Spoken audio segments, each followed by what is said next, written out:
My name is Rita Grendze, and I am a sculptor. I am working today on some book-related art for a show I'll be having at Water Street Studios in the second floor gallery. The show will be called Well Read, and everything in the show is based on the idea of the book, or is physically using books as the building material tools. So I've been collecting books since last summer. And have, for the last couple months, been sorting them and categorizing them by color and size, and just the last few days even by types of book covers, whether they're fabric or paper or plastic, and making them into artwork.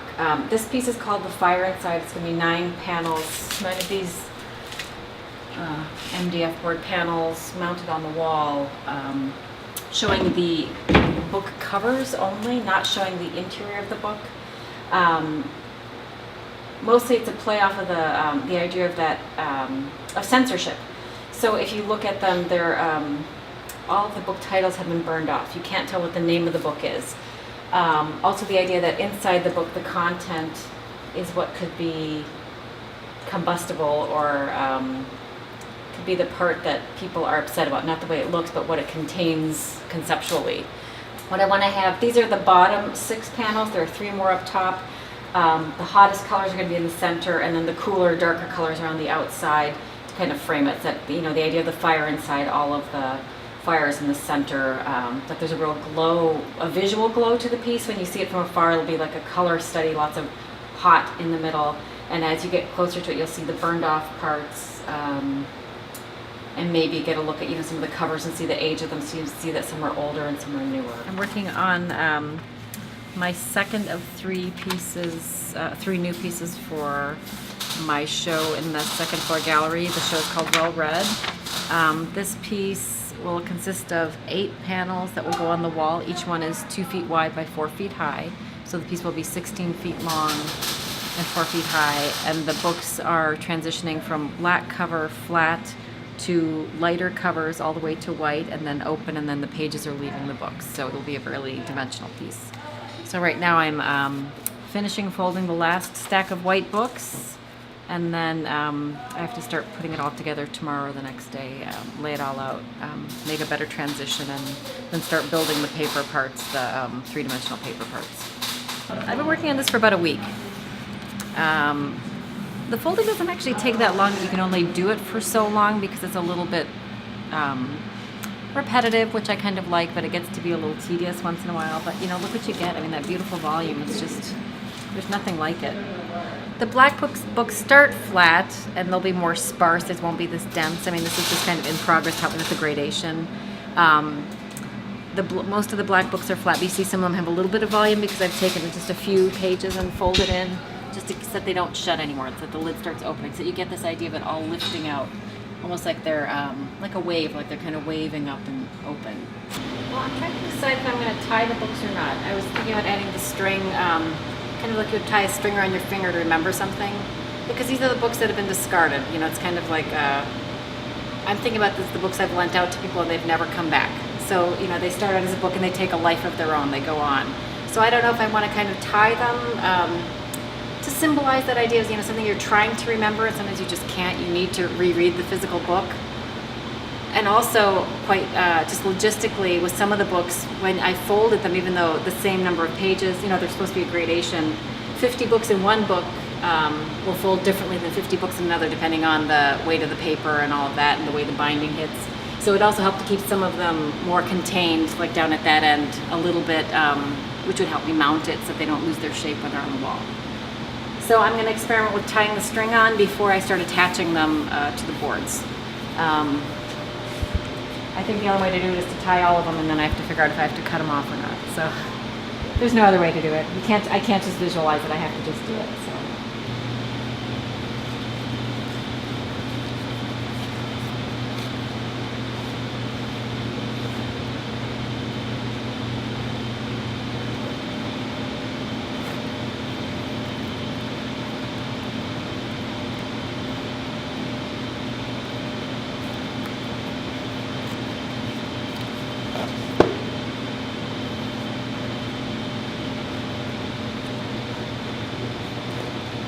where the pages will, the books will be mounted on the board, and then the pages will be coming out. Like in this book that doesn't have a lot of volume to it, I'll start taking a page from another book, discard a book, and gluing it in so that it comes out, so that it starts really falling over.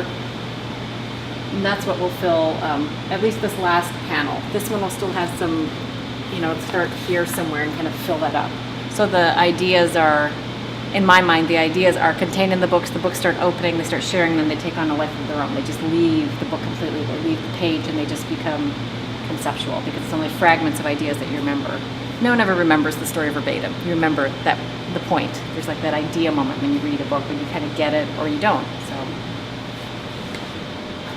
but no straight lines. We don't want any straight lines.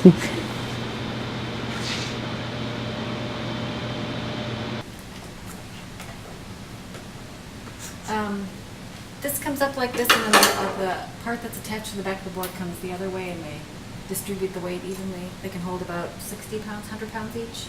And each of these boards weighs about 30. Well, the big ones weigh about 30. The ones with lots of books. It's a good system, easy to hang.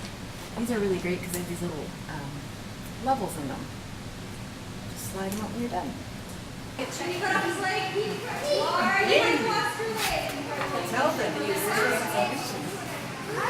of being able to move later. You did? Why don't you fight different opponents that have different opponents?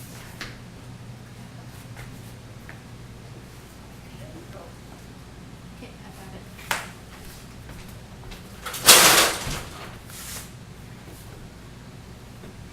There. Really? It's not right. With this piece, I'd say I'm 95% there.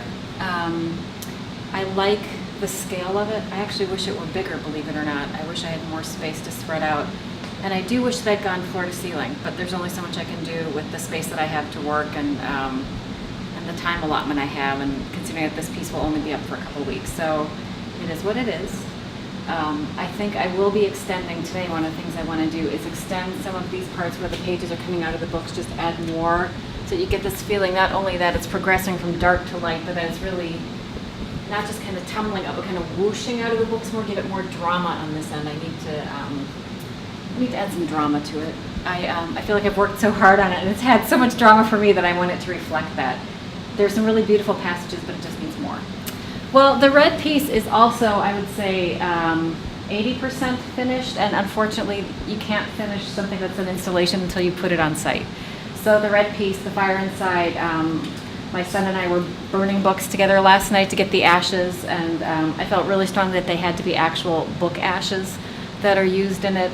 And now that I came in, I'm questioning how I'll use those and where I'll use those. The concept was that there would be book covers, since we only see the backs of the books now, and the name of the piece is The Fire Inside, and all the titles are burned out as if the content is burning through it.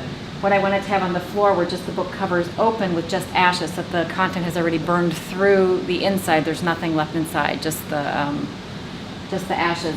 But I'm not sure that that's going to work here because of the fact that it's a walkway.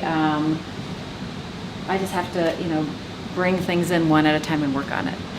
The last piece is, the working title is Fluency.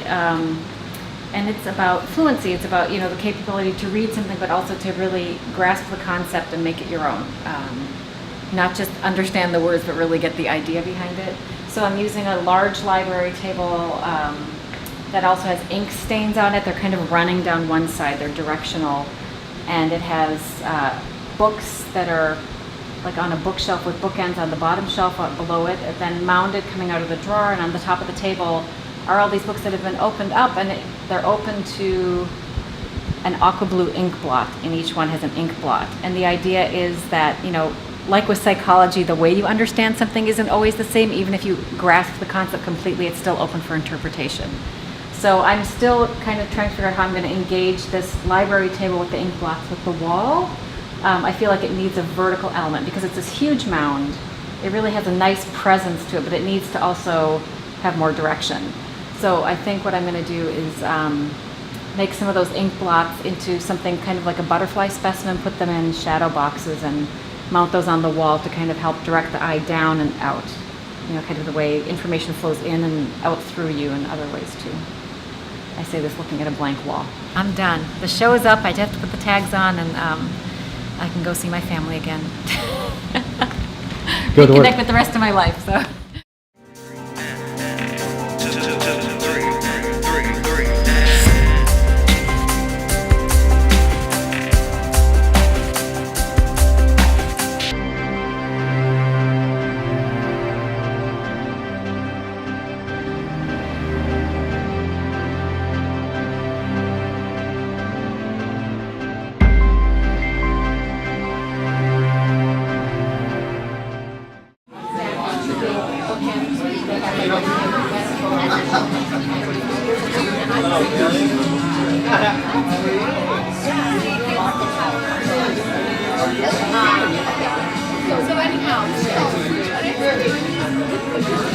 Her work. I've always been very interested in Rita's work and her use of multiples and repetition and using household items and taking out of context, playing with them as materials. And always I think that in Rita's interest is trying to connect with a deeper, more important meaning.